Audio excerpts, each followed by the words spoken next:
తెలంగాణలోని సంగారెడ్డి జిల్లాకు దగ్గరలో ఉన్న అందమైన ప్రకృతి సౌందర్యం కలిగిన ప్రదేశం అదే మంజీరా డ్యామ్. మంజీరా నది మీద నిర్మించిన ఈ డ్యామ్ హైదరాబాద్ మరియు పరిసర ప్రాంతాలకు తాగునీటి ముఖ్య వనరుగా చాలా సంవత్సరాలుగా సేవలు అందిస్తోంది.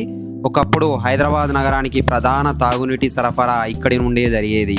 ఈ ప్రదేశం కేవలం డ్యామ్ మాత్రమే కాదు, ఇక్కడ ప్రకృతి మధ్యలో అందమైన నీటి విస్తీర్ణం, ప్రశాంతమైన వాతావరణం, పచ్చని చెట్ల కోసం ఏర్పాటు చేసిన పార్కులు మరియు రోడ్లు చాలా ఆకట్టుకుంటాయి. ఇక్కడికి వచ్చినప్పుడు మంజీరా వైల్డ్ లైఫ్ సెంచరీ కూడా ప్రత్యేక ఆకర్షణగా ఉంటుంది. చాలా ఏళ్ళుగా ఇక్కడ ఆంధ్రప్రదేశ్ ప్రభుత్వం ఉన్నప్పటి నుంచి ఇక్కడ దీన్ని మెయింటైన్ చేస్తున్నారు. ఈ ప్రాంతంలో అనేక పక్షులు, మొసళ్ళు మరియు ప్రకృతి జీవ వైవిధ్యం కనిపిస్తుంది.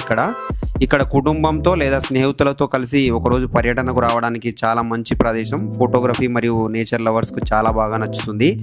ఇది హైదరాబాద్ పట్టణానికి సుమారు 60 కిలోమీటర్ల దూరంలో ఉండే మంజీరా డ్యామ్ సంగారెడ్డి పట్టణానికి కేవలం 7 కిలోమీటర్ల దూరంలో మాత్రమే ఉంటుంది. టూరిజం అభివృద్ధి కోసం కొన్ని పనులు కూడా కొనసాగుతున్నాయి. ఇక్కడ బోటింగ్ ఆగిపోయింది. డ్యామ్ కూడా ప్రస్తుతానికి ఎవరిని అలో చేయట్లేదు. మేబీ మళ్ళీ మాన్సూన్ సీజన్లో అందుబాటులోకి తీసుకొస్తారని వీళ్ళు చెప్తున్నారు. ప్రకృతి మధ్యలో ప్రశాంతంగా గడపాలని అనుకునే వారికి మాత్రం ఈ డ్యామ్ మంచి టూరిస్ట్ స్పాట్. దీని పక్కన మంచి ప్రాచీన ఆలయాలు కూడా ఉన్నాయి. ఒకరోజు ట్రిప్ ప్లాన్ చేసుకుంటే ఇవన్నీ చూసుకొని వెళ్ళొచ్చు. Thank you for watching.